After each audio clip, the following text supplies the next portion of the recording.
Have you ever wanted to create a handmade book but were just too afraid to try? I've got the perfect workshop for you. It's our 5x7 U-Hinge book. Let me show you how we can make this together. Here is a little tour of the book. You can see it's a really nice size. It's got a beautiful substrate, and that is made of our Club Scrap mat board. It's nice and heavy. It's about double or triple the thickness of a cereal box, so it really feels nice in the hand.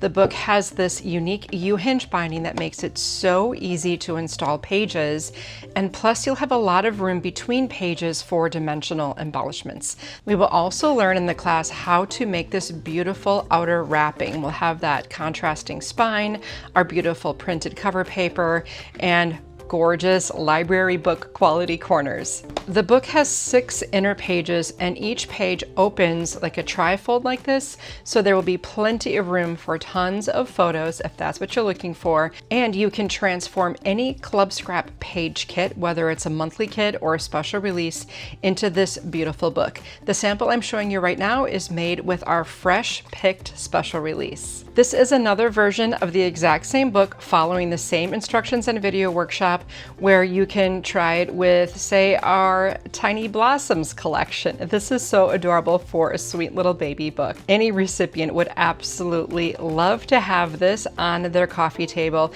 and it's ready for even more photos. Simply grab any Club Scrap page kit and a few other basic supplies. I will show you how to create this every step of the way. I'm Trisha Morris from Club Scrap, and I look forward to seeing you in this 5x7 U-Hinge book workshop.